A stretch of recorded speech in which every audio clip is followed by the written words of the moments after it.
Hi, welcome to the Selfish Griever podcast.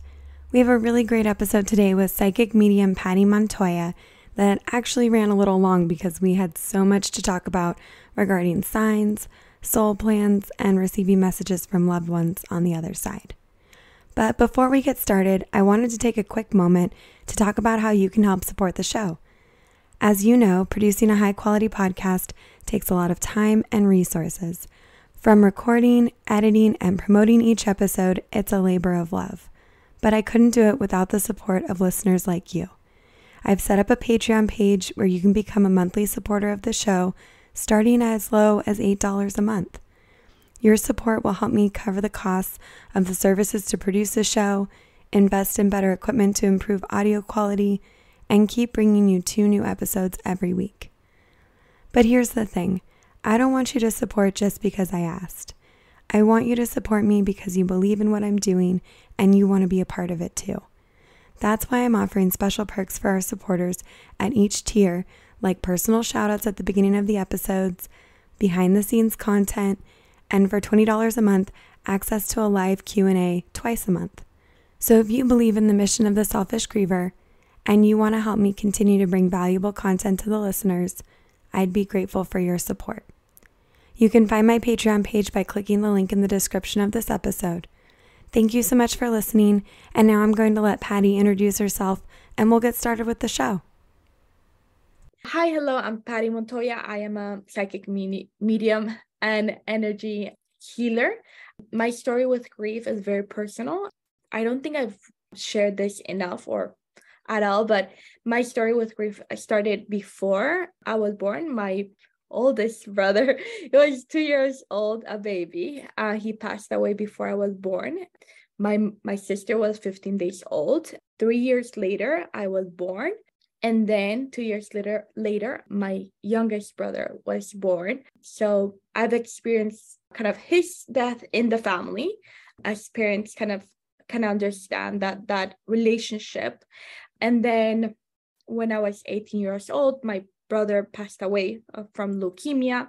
Later on, my mom passed away for pancreatic cancer. So a lot of kind of anticipatory grief has kind of shared my life story. I wanted to share that because that kind of shows or explains kind of where I'm coming from and all of these experiences and all of these losses that I've gone through and shapes kind of my life story.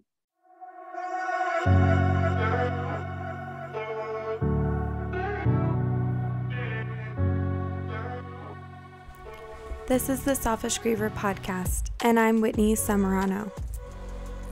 I've been a grieving mom since June 2020, when one of my twin sons died in an accident when he was 2 years old. I help moms who have lost a child navigate grief spiritually and find purpose again. This is a podcast where we'll talk about the grief journey for moms, spiritual support, and following intuition as you move forward. On this podcast, you'll hear mine and other grieving moms talk about their story, as well as interviews with professionals in the spiritual community. Welcome to the Selfish Griever podcast.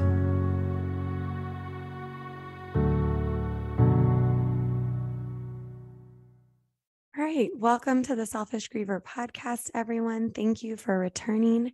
This week is an exciting episode. I'm interviewing Patty Montoya, who is an energy healer and psychic medium. I first came across Patty because she was a guest on the Grief Out Loud podcast, which is a great resource about grief journey and grief process. And what really struck me was that their description said that spirituality is not something that they discuss frequently, but has become a more common topic in their grief support groups. So they wanted to bring on Patty to discuss more. So do you find that spirituality is becoming more and more of a topic in the grief community and circles? Yes, Whitney, I definitely think that it's showing up more because we're looking to connect. Kind of the way I got more into spirituality was because being raised Catholic wasn't answering my questions about death, right? So my biggest question when my brother passed away was, if we are, if heaven is so amazing, why are we so sad that they're leaving, right? And I think that it's nothing about kind of religions. It's about kind of just an kind of an addition, right? Like, how can we support these ideals or these questions that we're not getting answered? So yeah, I definitely think people are just looking for more support, and this is just one way. Do you feel like your gift, I call it a gift, but your psychic mediumship gift, I've read a lot of books about it, and some mediums say that they experienced it starting at a young age. And other people I've met in person have said that their gift really manifested more so after they had experience with a traumatic, loss of a loved one or somebody very close to them, and grief kind of was the catalyst that started it. How did your journey with your gift start? Yeah, I think it was kind of the second. For me, I've always been attracted to kind of magic things. So tarot was kind of just something that I was interested in. But what really kind of made kind of that move was when I saw my brother after he passed away. It was just kind of like, oh, like this is happening, right? We have an amazing doctor who's a medium, and she would just tell us, right, like, oh, they're ready to leave, like their soul is leaving. And it was just like, wow, like just all these questions that I would have never thought about, or these messages that I would have never thought about, and just kind of got the conversation started for me. I saw on your Instagram that you mentioned, I'm not sure I'm going to pronounce this right, but Akashic Records. Can you explain a bit about what that is? Yeah, so Akashic Records is this idea that there's kind of a library that holds everything, all the information, past, present, and future. And it's just kind of the idea that we're opening those records. So Akashic Records is really kind of showing up with certain questions that you just need answers, right? And the idea is that I'm kind of a connector. I open those Akashic Records, I share kind of the message or the answer, and then we kind of close the Akashic Records. But it's it's this idea that is a collection of all the information from around the world, all times of life. And what I've read before about it is that it's like the records for every soul and what they've been through in past lives, what's happening in this life. I don't know much about the future part. Is that accurate? Or Yes, thank you for sharing that. Yes, for sure. We can kind of ask about what were our past lives? What's our mission in this lifetime? I'm a big believer that we come into a life to kind of learn a lesson, work through that lesson, and then we pass away, and then we kind of reincarnate and try again, right? So we can definitely take a lot of learning from past lessons, and the Akashic Records are just another tool to understand why is it that we're recurringly like having this issue or this kind of bump in the road that we continuously have, and can really guide us in that process. yeah, for me, when my son passed away when he was 2, I mean, obviously, I think everybody starts asking, why did this happen? But when I, first started learning about a soul's, plan and the Akashic Records, for me, it just internally clicked that, this wasn't something that happened to me. It was something that was planned all along for me as part of like my soul's journey for growth. And so, but that's definitely something hard to talk about when it's something so traumatic that, has happened to you. And is that, how did you feel when you started studying more about the Akashic Records and, in relation to your life and all of the loss that you've experienced? Yeah, that's interesting. I'm a big believer that like our story has been written before we come into this kind of lifetime, to call it that. When my brother passes away, I had this deep feeling that I came to this earth to do something with death and grief. I had no clue like no clue where to start, where to begin, right? But I just had that kind of feeling. And then little by little, just things kind of moved along.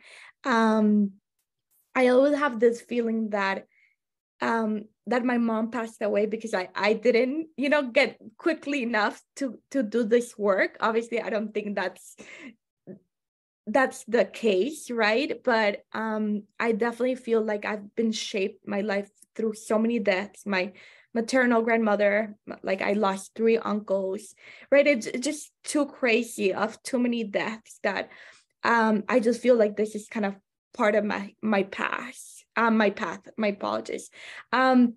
With the Akashic records, I think that it just kind of gives us a meaning. I feel like everything, right? Religion has given us that feeling of purpose and community. With spirituality, what we find is like, okay, if there's a reason to come into this earth, it gives us kind of a little bit of like like it takes away that heaviness. What I found with babies especially is that sometimes, like when people have miscarriages or they lose a baby super early, it's not just on them, like as you were talking about your stories, it's not that you did anything wrong. So maybe that's their story. They need to live through that. They need to come and kind of pass away. Like when we experience abortion, like we decide to kind of abort a kid, they know, like we have a contract, we've like planned all of this before we come into this earth. So I think it's I always tell people, like, whatever helps you kind of like with this grief and pain, right? Like some people are like, oh, you're just like saying that just to like hold your grief, right? And I think that that's valid. That's valid. Whatever helps us kind of like grieve, because this is such a heavy heart. But my family has gone through so many things. And with my sister, we joke about how, oh my God, we have this horrible karma, right? And maybe there's things that we haven't learned, but maybe like there's always so many sides to see it. Like nowadays, I just think that this is something that I need to kind of share and work and just talk about. And that's why I'm so glad that you reach out and that I'm able to kind of just share a different perspective. Yeah, I definitely understand what you mean. I've thought about that before, because in regards to my son Orion, because I think it's a natural reaction, especially when someone dies so young, to immediately think that they missed out on so much, that they weren't meant to go early, that there was so much more that they were going to get to do.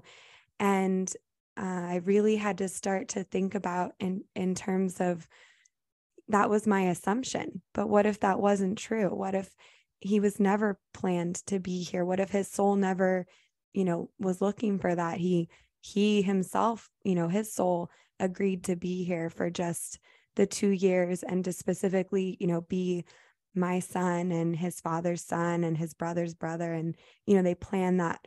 It's so intricate that it's almost like hard to even wrap your mind around. But at the base level, just that it's all planned and orchestrated, and nothing is, left up to chance.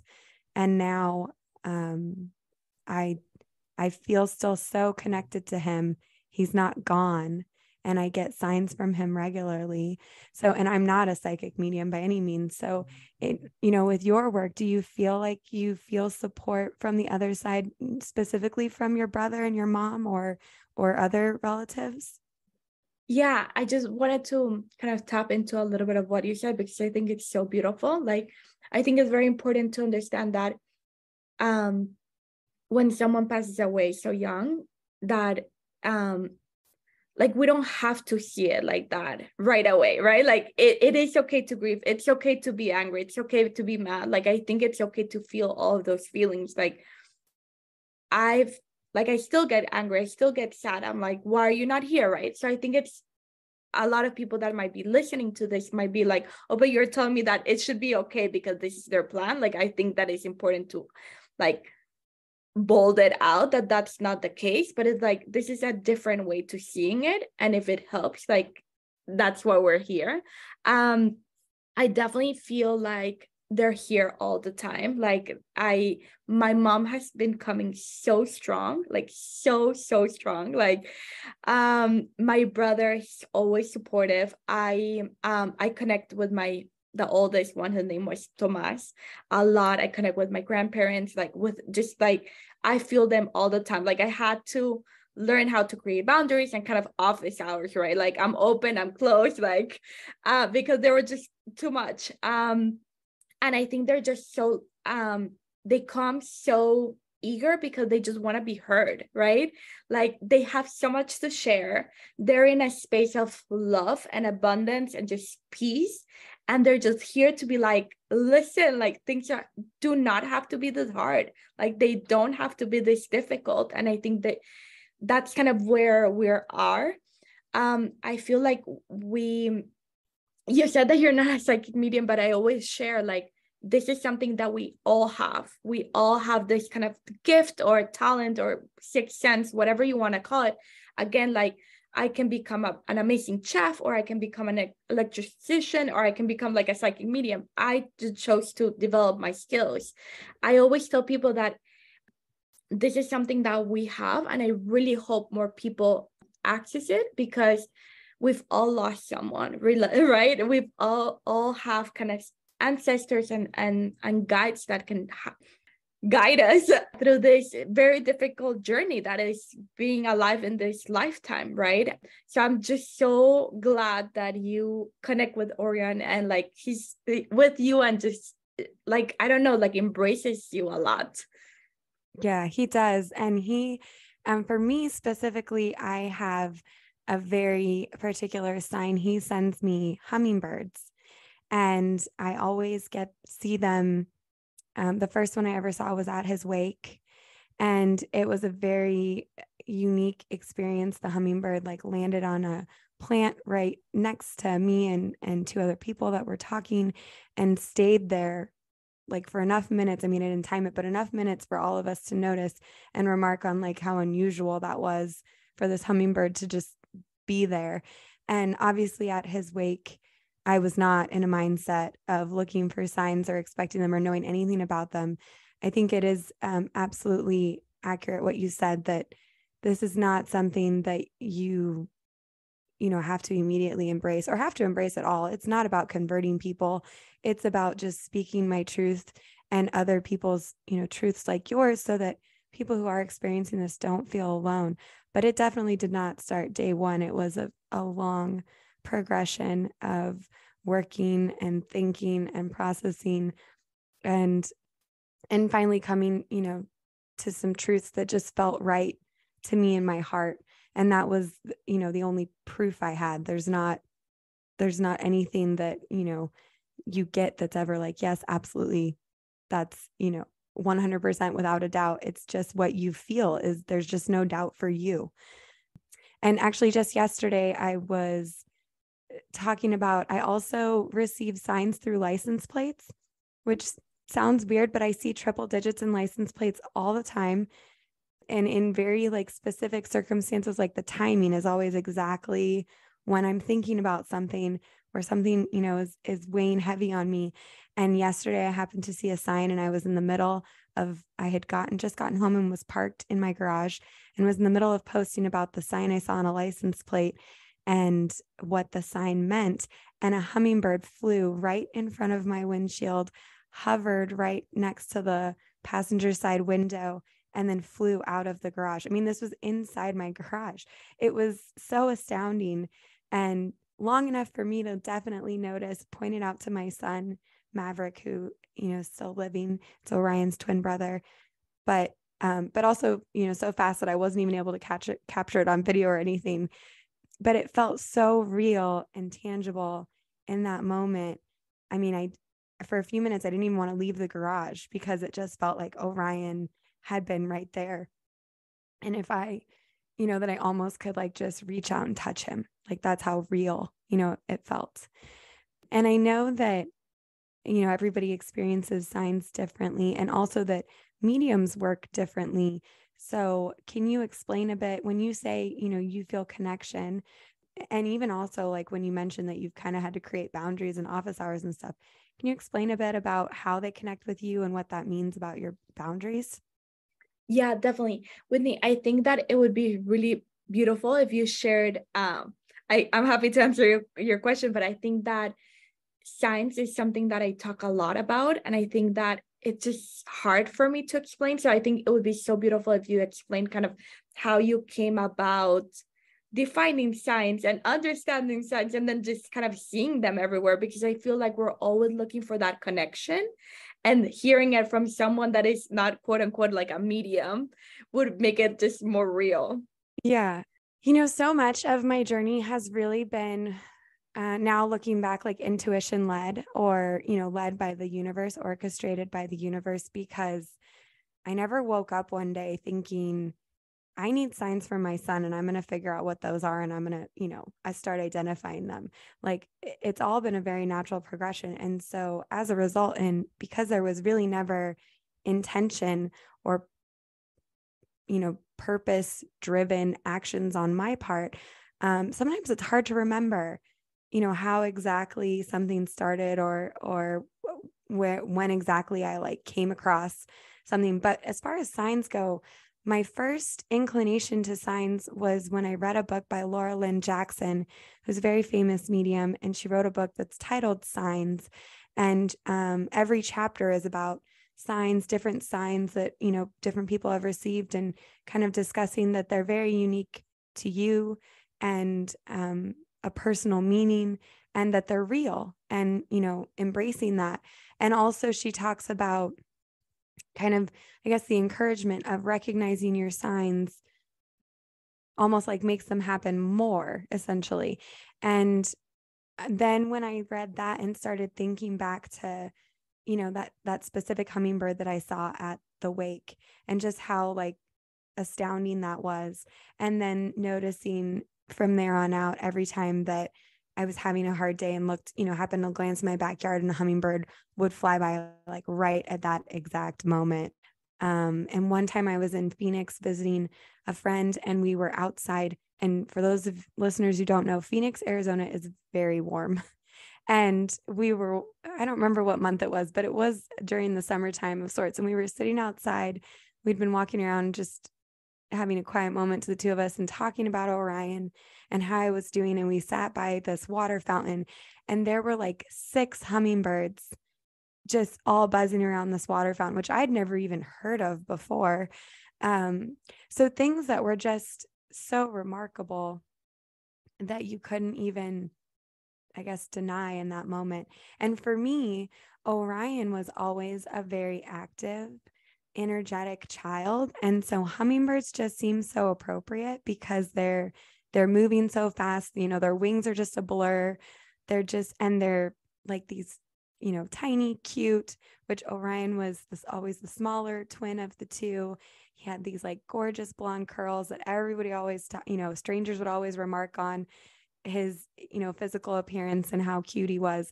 So to me, it just really aligned and was obvious. And then as far as the angel signs go, actually that started because of a medium that I started following online, medium Kareen, and she's someone that I actually ended up having a session with. But she talked about angel signs, and talked about, the series of 3 consecutive numbers, and that you see them everywhere. And I would see her followers post or stuff that she would share that they, sent to her, of they'd see triple digits on, receipts, or their speedometer on their car, or the odometer with the mileage reading on their car, and like these random places. And I started to see them on license plates. And at first I thought like, well, maybe they were always there, and I just never noticed, because this wasn't something that I ever talked about, kind of the concept they talk about. Oh, you start shopping for new cars, and there's this car you want to get, and then all of a sudden you see that car everywhere you drive, there's one of those cars. So I was just thinking like, oh, it's just because it's in my frame of mind that I'm noticing this. And then after I had that thought, there was like a solid week, and I'm pretty much always driving around in the same area, of what I need for my home, to grocery store, to my son's school, to back. And especially at that point, I wasn't working, so I wasn't really driving all over the place. So I also told myself like, oh, you're just seeing them because these these drivers of these vehicles live in this area. So of course you're going to come across them repeatedly. You know, it's probably the same car you're seeing every time and you just don't notice because you're only focused on the triple digits. And then like a solid week went by that I didn't see a single license plate with a triple digit. And I thought to myself, I remember kind of having this panicked moment of like, oh no, they're gone. And I kind of liked them. And, you know, I wasn't sure I really believed in them, but I miss them now that they're not showing up. And then they came back. And to me, that was like the universe giving me the proof that I was subconsciously really asking for, of, you know, that I didn't really believe because I thought maybe it was just a fluke, and then didn't get them at all for a while. And I'll never forget one particular day. I was having a really hard day and I had already like accepted the signs and believed in them and stuff, but it was just a really hard day grieving. I mean, the signs don't by any means replace, you know, that feeling of having your loved one, whoever they are, with you. And so I was angry and it was a bad day. And I remember driving and I saw a car with a license plate with 3 digits. And I don't remember what one it was, but I remember saying out loud to the angels, like, you know, F you angels, I don't want your stupid signs anymore. Go talk to somebody else. I don't care, and stop sending them to me. And right then I was going to turn left and this car turned right and cut me off, like right in front of me where I could not possibly miss it. And they had a triple digit license plate and the sign was basically like be on the lookout for messages from angels, like they're going to be coming through. And it was a literal response from them of like, too bad, you're going to be getting the signs. We're going to still be here. You know, it's up to you to accept or ignore, but we're not leaving. And for me, the signs are like that. And a key component in the license plate signs was that when I started to get really interested in it, I wanted to learn so much more about it. That's kind of my personality of like, oh, there's this topic. And then I do this deep dive and like read all the books and search for all the things. And so I tried to start doing that with angel signs specifically, but it kind of started to muddy the waters a bit.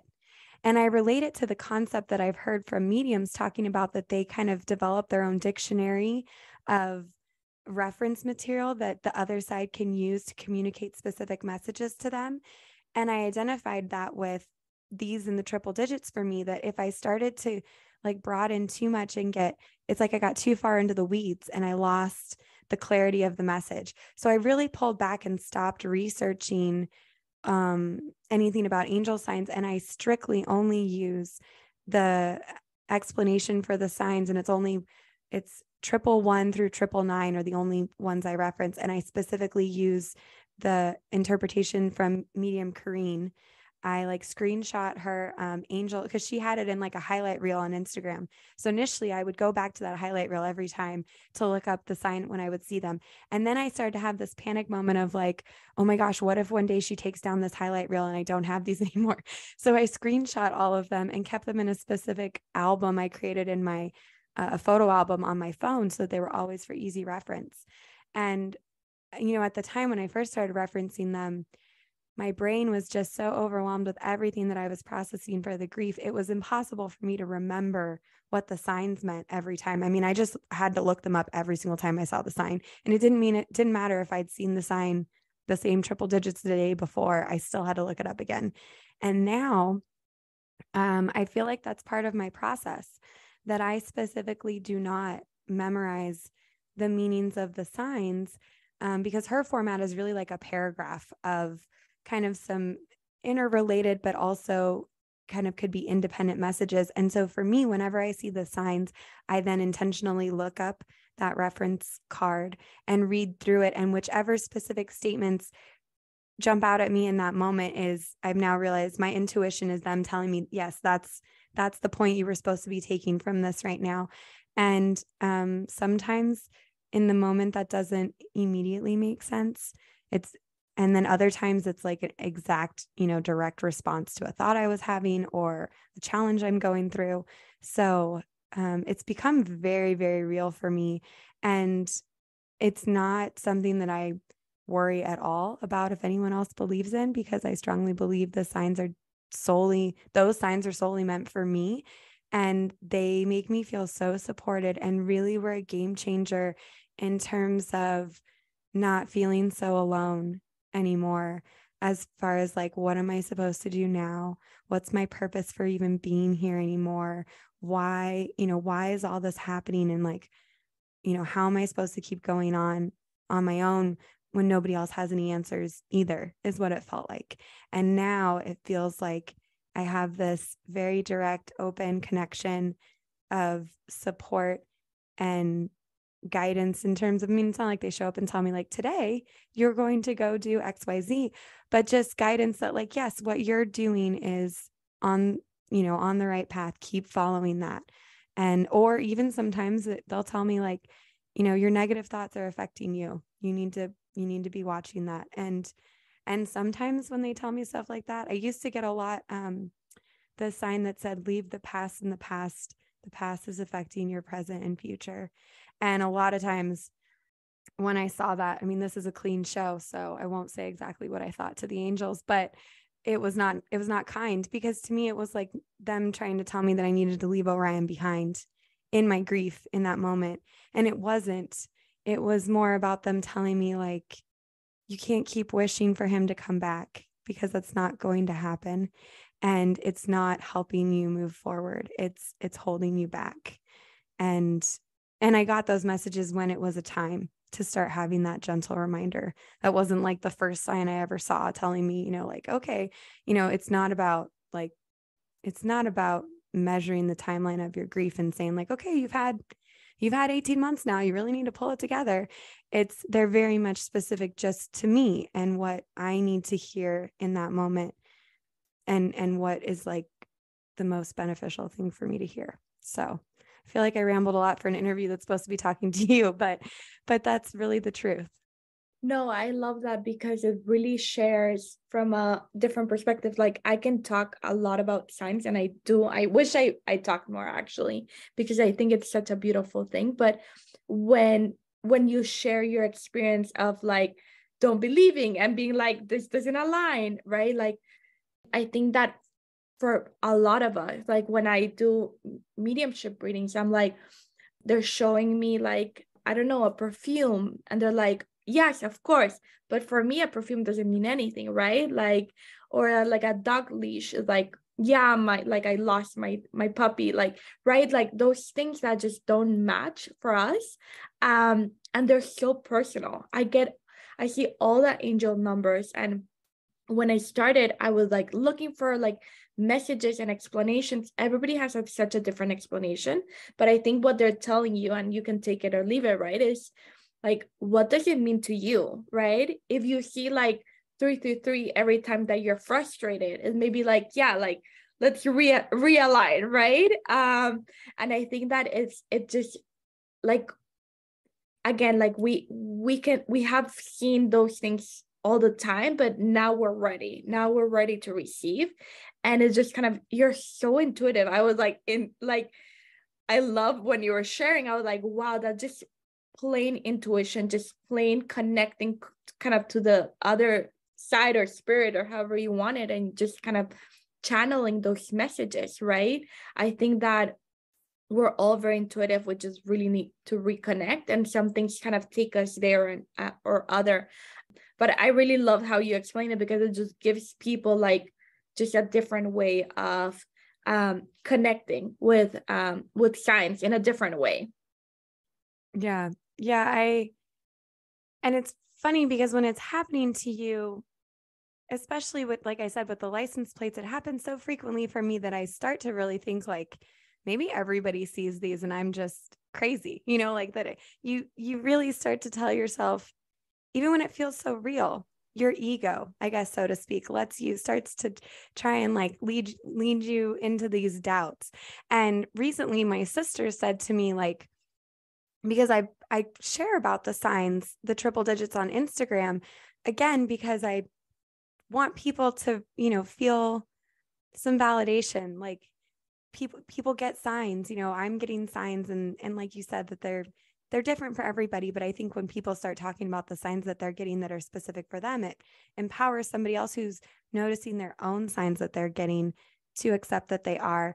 And my sister said to me, like, Whitney, she texted me privately after I had posted on Instagram once, like, I'm sharing these and I'm not even really sure if this is something that nobody else has seen, if it's unique to me. And she texted me and said, Whitney, I'm not seeing triple digits on license plates. I don't think I've ever seen triple digits on a license plate before. And you see them all the time. Like, it's definitely unique to you. Keep sharing. And then yesterday, actually, she happened to call me, which that's not coincidence. That's the universe, right? She called me immediately after the hummingbird experience in my garage. And like, before she even had a chance to talk to me about whatever she was calling me for, I was like, oh my gosh, Keely, you won't believe what just happened. And like, I had to tell her. And as I'm talking to her on the phone, she goes, because I gave the whole explanation that started with the triple digits I saw on a license plate. And as I'm talking to her, she says, Whitney, what does a 666 mean? And so I'm like, well, wait, let me look it up. Because again, I don't have it memorized. So I look it up and I'm reading it to her. And I thought she was going to tell me that, like, she happened to see a 666 earlier in the day or something. And so I read it to her and I said, told her that if it was a sign that she had seen, then this is what I thought was the sign, the meaning for her probably. And she's like, no, I'm seeing it right now on the car in front of me as I'm on the phone with you. And I've never seen a triple digit before. And I just, there's one right now. And so I was thinking it was another sign for you. And I don't remember now what it was. I think it was something along the lines of like trusting your intuition. And so I told her on the phone, like, that's not a coincidence that you happen to see the 3 digits while you're on the phone with me and I'm talking about signs. Like it all was of for those you, things, for her. Yeah. It was bringing her into the fold, and she was meant to like mention it to me. It was like all of those things, when they happen, those synchronicities, are not just mere coincidence. Like that's the universe, out there, Yeah, helping you, guiding you. for sure. That happens to me a lot with, like, I do tarot readings and people get so stuck on like the specific card. And I'm like, just like, listen to the message. Like, people are like, no, but let me see kind of what the book says. And it's like, everybody has a different idea, but also it's like, it, like, I just channel messages. Tarot just kind of one tool that is just easy. And they're like, wow, you got all of this from like a card, like, right? Like, and I'm just like, this is kind of the message for you, right? Like, I can understand, like, I understand if you had a hard childhood, or like, all of these messages are arriving, and it doesn't mean that it's a particular card or not. So I think it's just more about like, what meaning do you want to make from it, and it's your personal meaning, right? Like we look for signs that like align with us. For example, for my mom, like, her sign is like a blue butterfly, right?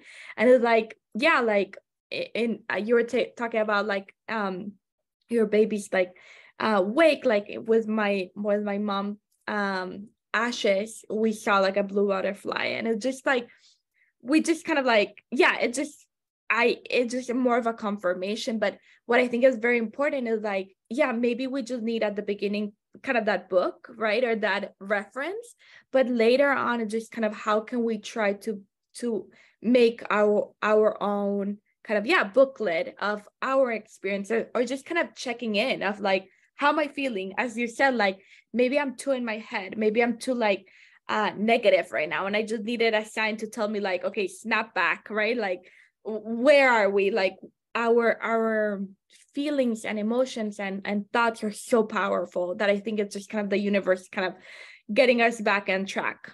Yeah. And I think too, as you are experiencing those signs more and noticing them, it's almost like you build a muscle and trust, where you see it in so many supportive ways, that then when they come through with maybe like a gentle nudge or a correction, you already know it's coming from a loving place for you. It's not the same thing as a stranger off the street telling you like, you really need to be more positive in your thinking. It's not like that at all. And so it doesn't come through harshly. And you, like I said, as you build with it more, because you feel that connection, you understand kind of the intention behind it. You feel that intention behind it. I think something that you maybe didn't mention that much, but we can ask for signs. So like I have a funny story that was interesting. I was asking my mom for a sign. I asked for like something really random. I just wanted to make sure that like I wouldn't go looking for it, right? People think that, oh, I'm gonna ask for like a pearl. Let's go look in the jewelry box so I can find a pearl, right? And then that's the message, right? So we can ask for signs to be like, is this the right person that I should be marrying? Or is this the right job? Or send me a sign that I'm gonna get a check, like whatever it is that we can ask for a sign. So I was asking my mom for a sign. I was just kind of really lost and I would not get it. I would not get it. I think it was like a blue crane and I would not get it. I would not get it. I would not get it. And I was just like, oh my God, she's telling me that this is just not for me. Like I should just abort. And then after a while, I was like, no, like the message that like I kind of channel or I received was, like, stop asking me for kind of permission. Stop looking for me to tell you what's right and what's wrong. Like you already know it. Like you already know it. And then a couple of months later, it was super weird because I found like the blue crane on our toilet. And I was like, it's right here. Like I go to the bathroom every freaking day. Like it's right here. It was right there. I just kind of like, but I felt that it was so important for me to receive the message of like, because any decisions that I would be like, no, let me ask the tarot. Let me ask for a sign. Like I wouldn't trust myself. And it's like, I just needed that message of, let's just like, you already know it. Trust yourself. Like we've already gone through this process. You're good out of training, like here's your certificate. You can do this by yourself. And I still get signs. I get all the angel numbers, all the signs, but now I just take it as I'm supported, I'm aligned, I'm in the right path, right? Like it's more like I always sense kind of like my ancestors behind me, like we're here, we're right here. Like you're always supported, but it doesn't mean that I don't have autonomy to make my own decisions because I know best, and I like this is my life to test out. Yeah, I think it's so true that, well, a couple of things, for one, sometimes we're so desperate to see the sign that we're missing the signs, kind of that. And a second thing is that I have definitely specifically, requested signs before, and I do have like an interesting story about that as well. But also I like caution people against asking for signs as though you're just like trying to like bait the universe. Like, oh yeah, well then show me a sign. Like, no, it's not this, it's a loving and support thing. Even when the angel signs stopped, it wasn't because I was like, okay, well, if these are really real, then don't make them come for a week. It was just their response for helping me move through some doubts, but it wasn't me trying to get them to like prove themselves. And I think the signs you need to see are the ones that show up. And for some people, that's their personality where they're going to be like that. And so they will get a sign in response. But since I'm not like that, and I don't ever ask for signs and like, well, if this is really what you want me to do, then you need to send me this XYZ. But I ask for them like in support. Like I'm really struggling right now and I don't know what to do, or I'm not confident in this, or I'm scared.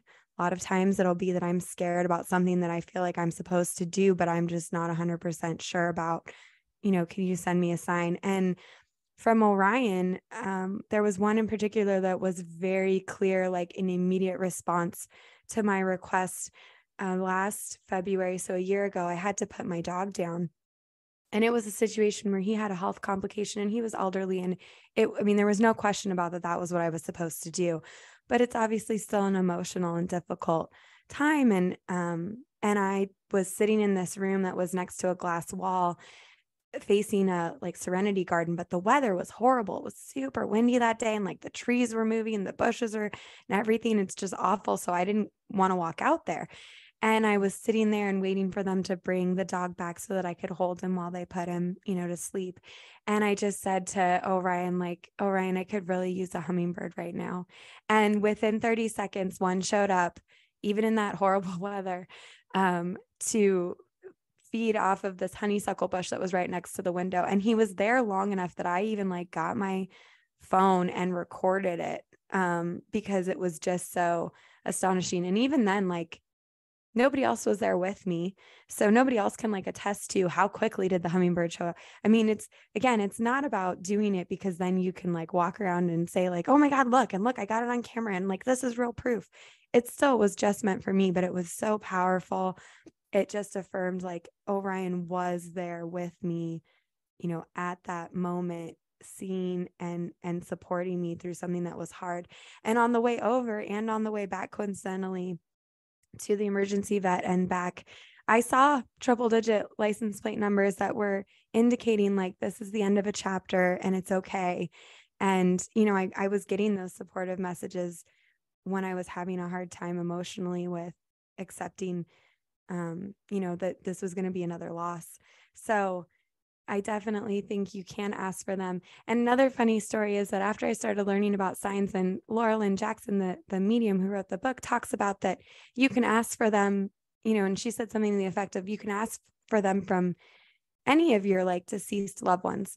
And I have a great grandmother that passed away when I was about 13 and I was really close with. And after Orion passed away, I really learned a lot more about her life. And she really had a lot of losses in her life with her dad, and then later a husband and some miscarriages. And I just suddenly felt like, wow, I really wish that I could talk to her. Like, I feel like she would have related so much to what I was going through right now. And she was a rancher's wife. So I asked her to start sending me cows. And I didn't see a single cow anywhere. I never saw a cow. And I really took that to mean like I felt this message come through of, you don't need me. Like, you're doing okay. You have already, like, the angels are guiding you. Orion's guiding you. You're feeling supported. You don't need me to, be there for you with cows. And that's important too. It's not about like amassing all of these signs from everyone everywhere.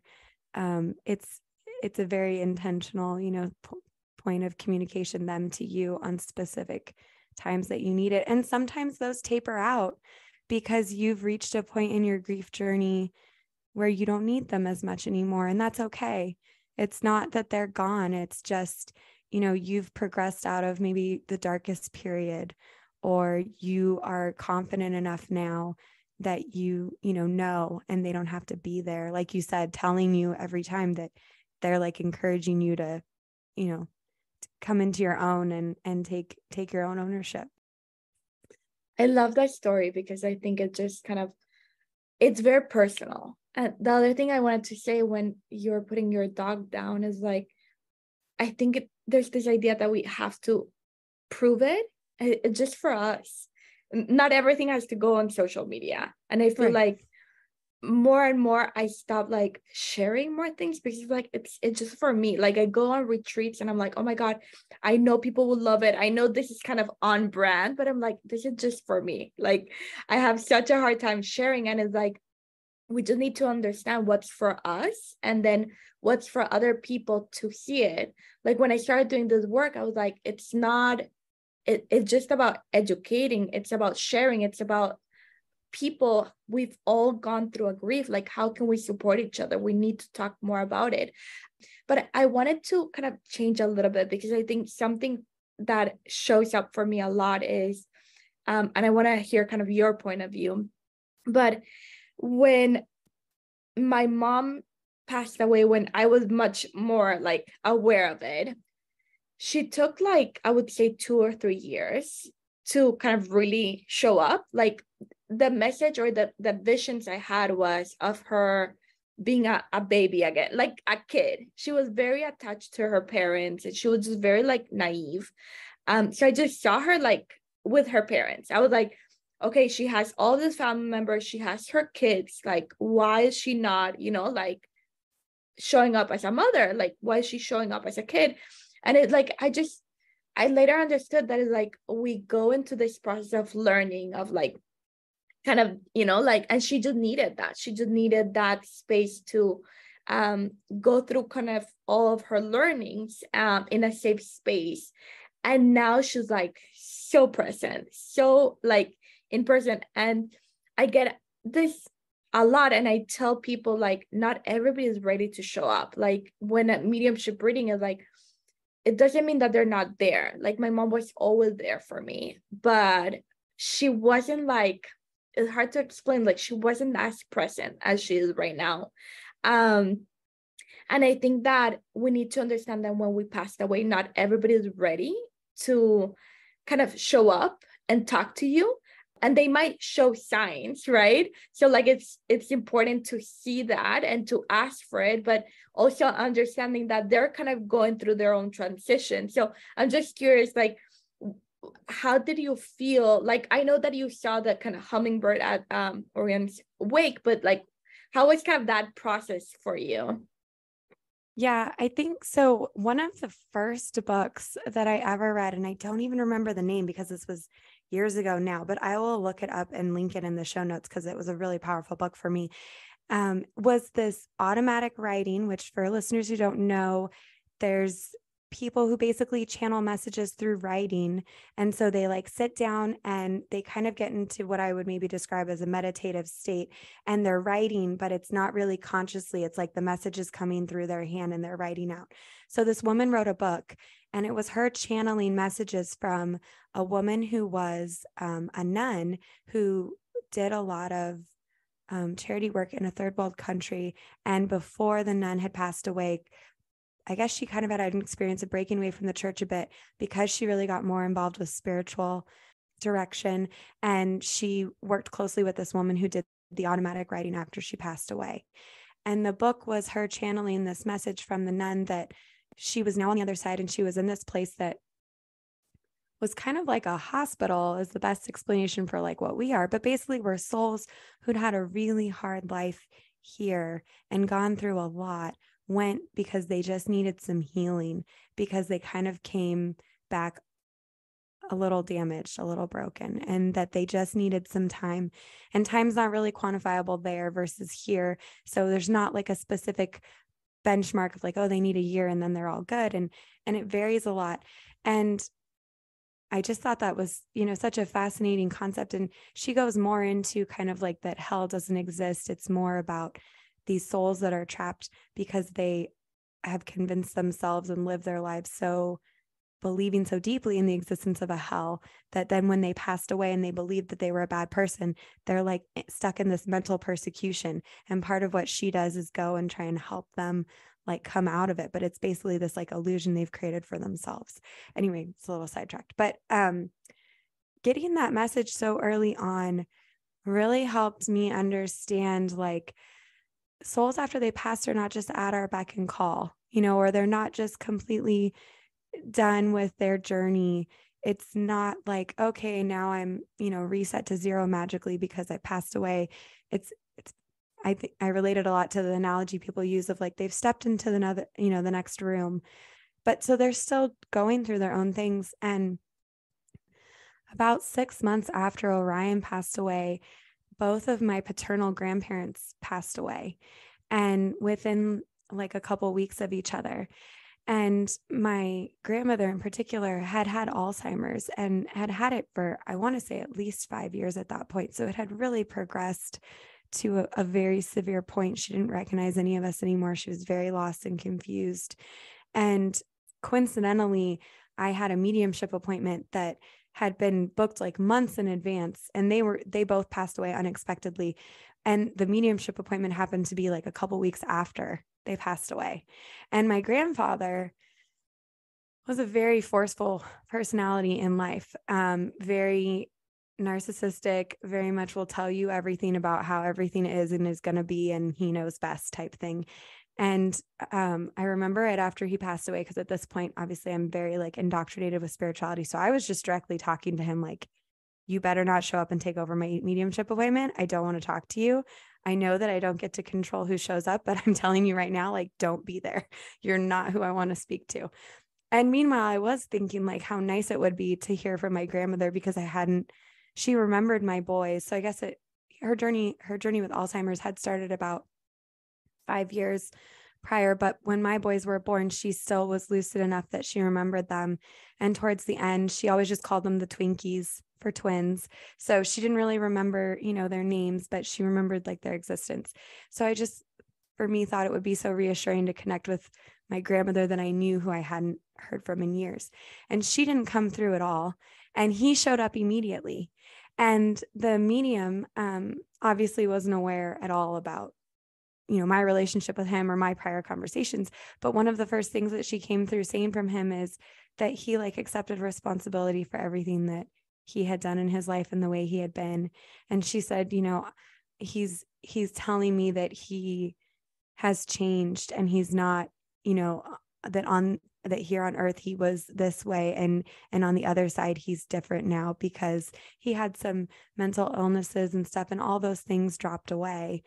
And she said that he was unique in that he was really able, his soul immediately accepted the responsibility for his actions. And so he didn't need a lot of time to process. And she told me that that's unique. Not all souls are able to do that. Sometimes part of the healing is them coming to terms with the choices that they made in this life, and not even always necessarily against other people, but more about, back to the soul plan and stuff. If there's something that your soul planned out for you to experience in this lifetime, to learn and grow through, and then at the end of the life, you didn't make the choices throughout your life to, follow that. Even for me personally, it would have been, much easier, and was obviously very tempting to just fall into despair after Orion died and never try to read or learn or do anything more. I mean, this doesn't just naturally happen. It was through a lot of desperation, but like desperation of will, that like I needed to know more. I wasn't going to be able to live like that. But, and so that's just my personal, perspective on how you can make choices that don't end up following your soul's ultimate plan. And everyone has the right to do that. But then sometimes that means that afterwards, when you're going through your life review and you're looking back, a soul can be disappointed that they missed out on those opportunities or didn't take advantage of what was offered to them, and they didn't ultimately accomplish their goal. And then they need time, like anybody would, to process that. So I was a little disappointed, but I also understood like that my grandmother probably wasn't going to come through, because, spending years essentially trapped in your body and not being able, without the mental faculties. I mean, I can't imagine it being anything but traumatizing. And, and then to come out the other side and need time to process. And then this last August, I happened to go to a grief conference called the Compassionate Friends, and they're agnostic. They don't have any emphasis, on spirituality or not, but they happen to have a Reiki practitioner who was presenting, and she was offering these like free private 15-minute sessions. And not by luck, by the universe's design, she only had so many spots, and I ended up getting one of them. And I was actually like the last one of a day, because of course those 15 minutes ran over, because, the sessions are, powerful. Anyway, and she, which is not something I'd witnessed or heard of before, but she has mediumship capabilities that she like integrates with her Reiki. And so that was just a pleasant surprise, because I didn't know that. Anyway, and the irony is that grandmother who passed away, she practiced Reiki now it was probably like 20 years ago. And at a time when spirituality was not as mainstream as it is now, and not that it's even mainstream, but it was even less so back then.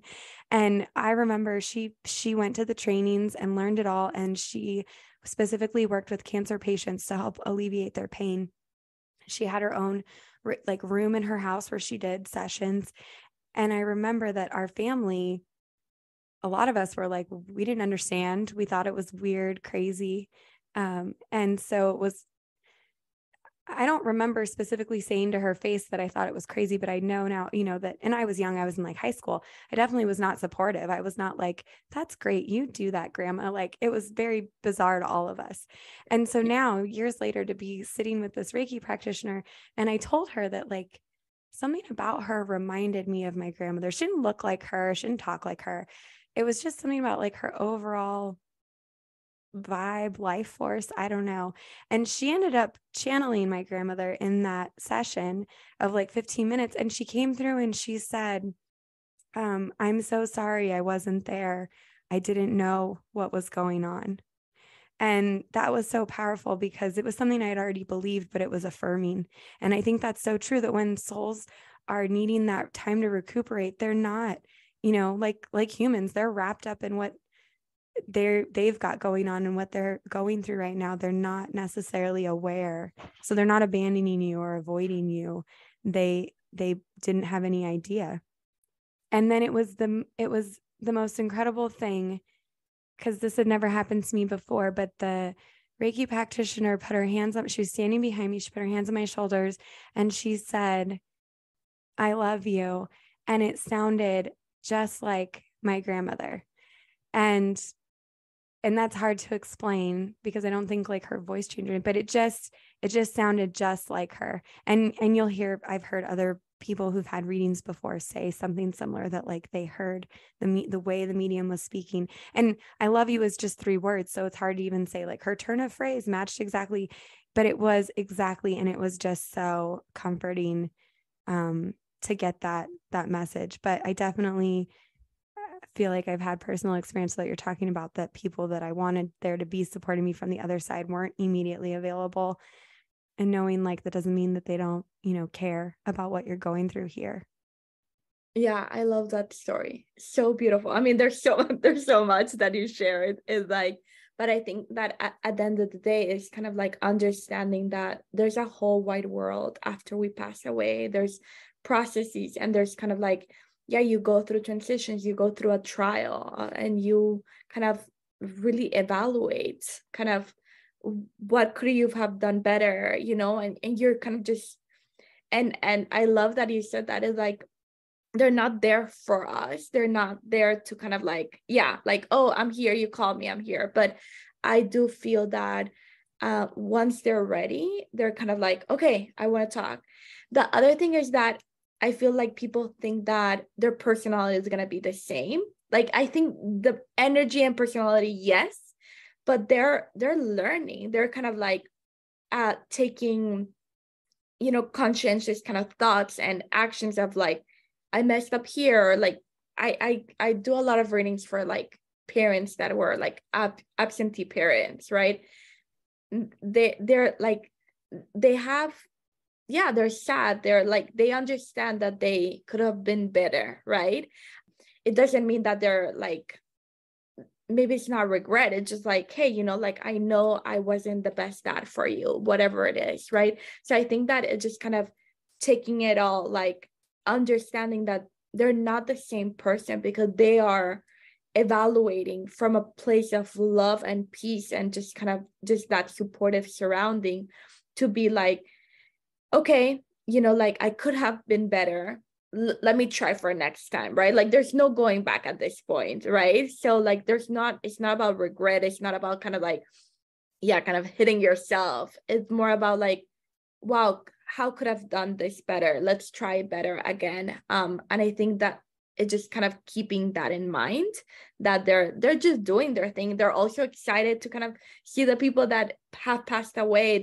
I don't know, it just kind of, they have their own lives, like, and I think that's just so important that we just don't understand. But the biggest thing, I was just in awe of like the amount of love that, and just kind of understanding of, spirituality, in the sense of like the afterlife. I don't know. I think there's so much more to share about that. Yeah. And you're actually the second person who mentioned to me about personality, and that, the personality is not the same after they pass away. And, my perspective is personality is such a complex word, or, a complex thing that you're talking about. And so much of your personality is formed from the experiences you have here on earth. And, from my perspective, part of some of those personalities are, I think, choices that the soul makes because it's something they need to grow through. Like if you come and you're naturally pessimistic person, that's probably a choice your soul makes because it's something that you're supposed to grow through to try and, learn to see things more positively. Or, those are choices. That's not, like intrinsically who your soul is, narcissist or manic depressive or bipolar or, any of those things that's not you, and so remembering that, because sometimes, especially if that's something you were subjected to here at the hands of somebody else, or, then that can be hard to accept. It was definitely hard for me to process when I, heard from my grandfather in this mediumship reading. It wasn't that I didn't believe what she was saying, because everything, the way, the things he was talking about and explaining, it all matched up. But it was really hard for me to reconcile this new, buoyant, joyful, supportive person on the other side, taking responsibility for actions that he had done, because that's not who he was here. And that took me some time to really think about and process, and not believe in, but just be able to picture and resonate with. And because, yeah, it was really foreign to what I experienced here. I get that a lot. I get clients that get kind of upset when I'm like, no, your mom wants to ask for forgiveness, or your dad is very ashamed of his actions. And they're like, well, he was never a part of my life, so why is he coming up? They just are in the journey to acknowledge that they were hurtful. And I think that's so beautiful. That is it might not make sense for us right now, right? But it just kind of, let's take it all in. And then with time, everything is just, all the puzzle pieces are going to come together, right? And I think that's something that we do not recognize, that maybe we're hurting and the thing that they said just didn't resonate. But later on, when you mentioned, in the wake, you saw the hummingbird, but it just crossed your, it never, you didn't kind of match with it. But later on, you're like, oh, wow, there's have been all of these signs that just add up. And I think that a mediumship reading is just that. It's let me just share. I'm just channeling. This is I'm not making it up. I'm just just saying exactly what I'm hearing. And it's for you to take a minute.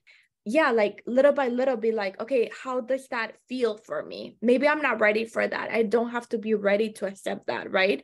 But let me kind of take it all in and just kind of go. And as you grow, as you have experiences, those things feel much more aligned to you, I feel. So I love that you say that. I had that experience with my mom. She had been trying to reach out to me for a year or so or more, asking for forgiveness. My mom was the kindest soul ever. I don't have to forgive anything. You did nothing wrong. And with time, I do what you said, that I channel by writing. That's just mechanism for me, or tool. I write 6 pages and I don't stop. It's just kind of a trance state for me. And I was oh, now I understand what you're asking for forgiveness. It's not about she was a horrible person, she had to forgive that she killed 10 people. Nothing like that. But I think that we all, parents hurt us, not wanting, not knowing, because of life experiences, and we hurt people. And I think they're just kind of in that, looking at their lives, and it's wow, I didn't recognize that when I was alive, but now I do. And I think for me, it was kind of seeing it as, I acknowledge your pain. See, for me, it was kind of a lot of things that I already had to work through and knew. And she was just coming and saying all of those things that you thought that maybe I could have been there a little bit more for you when my brother was sick, sorry. And then when he passed away, things got very complicated because all the energy went to them, to my brother. And it's just that I cannot be angry at them, right? Because it's it's so complicated. But at the same time, I do feel acknowledging like, hey, I wasn't there as I should have been.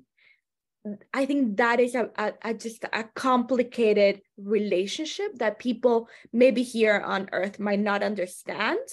But I think that when we pass away, like, we grasp all those other kind of sides of the story, giving space for that person to feel those feelings, right? Like we don't intend to harm our kids. We don't intend to be mean to our family, but things happen. And I think that it's so important to acknowledge and be like, I wish I was there for you. I just didn't have the capacity, right? Like when my oldest brother died, Tomas died, my sister was 15 days old. Like my mom like couldn't breastfeed her. And it's like those things is like, I wish I couldn't, like I was dealing with a lot of things, but I acknowledge it and I'm so sorry because I wish I was there for you. It's not that it's not about holding a grudge. It's more about like, I acknowledge that I wish I could be a better mom in those circumstances. Like it wasn't your fault. It's not about blaming. I think that's a very important part. Yeah, I think it's kind of like, it sounds like what you're saying is like you're talking about the clarity that a soul gets when they're on the other side. And I think to me, part of that is because some of that baggage falls away, that they have a different perspective. And then just, I think something that's not very common here among humans, and so why is something we have a hard time understanding now, is that it's so powerful to just accept responsibility and recognize, what you did. It's not about making excuses, and it's, and it's not, like you said, it's not that you did something wrong intentionally, but you're just recognizing that wasn't a great moment, and I'm sorry that happened to you. And that's, all it is, but it's still so powerful. And even to say that to somebody here on the earth side, but to also get that closure from souls on the other side. And I think, like you said, for you, you'd already processed a lot of it, so it wasn't so painful, or you didn't feel like she needed the forgiveness. But when you're talking about some of your clients who struggle with that, because if you're not at that point where you've processed, that's really hard to hear, or to feel like, oh, you just like, okay, you just want forgiveness. Okay. Like, all's fine. Like, no, that's not, it doesn't happen that quickly, and that's okay. But it's still important for a soul to communicate that, because like you said, someday later, after some time has gone by, or you've had chance to process that more, that's going to mean something, even if in the moment it was missed or was, not well received. So as a medium, is that hard for you? You're kind of charged with this responsibility as the medium. Like you said, you're just channeling. You're not, you're not the one creating the message. You're not the one interpreting even specifically, some things that you're telling somebody are very personal to them and mean something specific to them, even if it doesn't, when you're receiving the message, doesn't mean anything to you. Is that hard for you as a medium to do that? I think for me it is. I take things very personal, and I'm working through that, because the first thought is, oh, I misunderstood. I didn't get it. Maybe it's the wrong person, right? Like I start doubting myself. And my only kind of mission in this life is just being able to be that channel, because it helped me. And I want to offer that to other people because I know it helps. And then with time, I just started like understanding maybe they're not ready. So on one end is, okay, I need to be better at communicating, understanding how much are they ready to receive right now, right? So maybe I can hold back a little bit on the messages. Maybe you're just not ready for all of this. And I think that's part of a medium's job, of being understanding, okay, she's just not ready to hear the whole story, but I can tell this, and it'll make sense to her in a bit, right? We get messages because we need them. As a medium, we're opening a channel, and we all want to be heard. So when I open up, that's, everybody wants to talk, everybody wants to share, everybody wants to, like, they want to talk to you. And I think that as a medium, we can say, hey, can you step aside? But as you said, like, there's just energies. they just come and they overpower. So it's a big, like a conversation that we're having kind of in our minds, trying to translate, trying to explain like, okay, there's a line. I'm just trying to put this person kind of in their wait list, but they're just being super kind of pushy. And it's kind of like, okay, maybe you just needed to hear that. For me, I have an uncle that I love, absolutely love. And when I was kind of working through my mediumship and just really gaining more skills, one of the reasons I kind of started developing the skills was because I was being overwhelmed. Like the moment I would like shut down, like go to bed or think that like everybody would just come and I couldn't rest. And this one particular uncle was like just always there. So my mentor kind of explained to him, you need to step back because she's still like trying to figure it out. And she was like, it's just a lot of love. And, you know, they might be a little hurt, but like they're also understanding. They're just in a different plane, right? So I think it's just also our job as mediums to be like, okay, we got your message, deciding if we want to share it.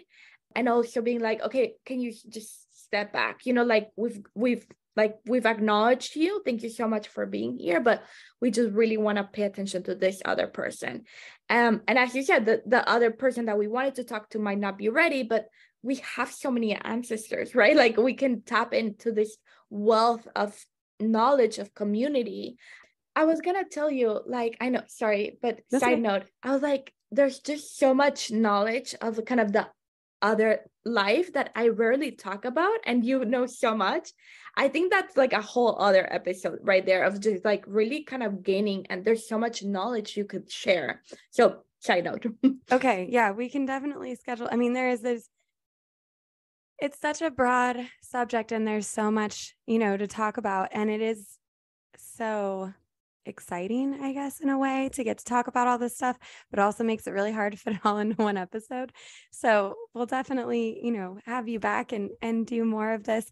So the way I'd like to, wrap this up is if somebody, is interested in working with you, what's the best way that they go about that? And also what are, are there other services you offer besides just mediumship readings? And can you, kind of give some information about that?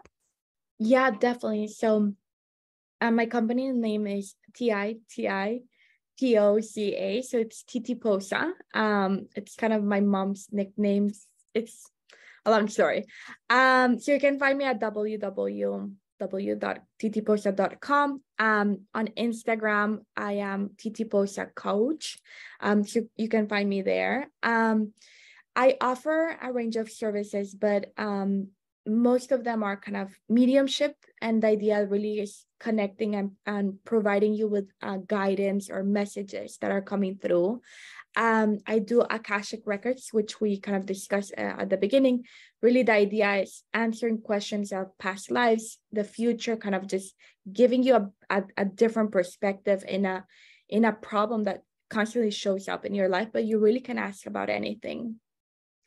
I do tarot services, and I do energy healing. I do Reiki and other modalities that really the idea is kind of releasing those kind of blockages, or if things are kind of not going well for you, if you're sleeping poorly.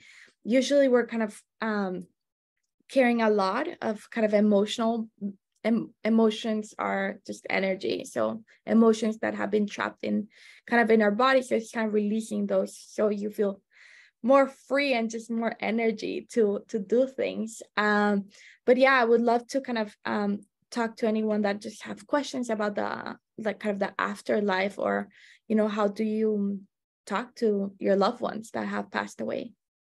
All right, that's great. And I will make sure to link in the show notes your website. I've been to it. It's very easy to navigate, and your Instagram handle.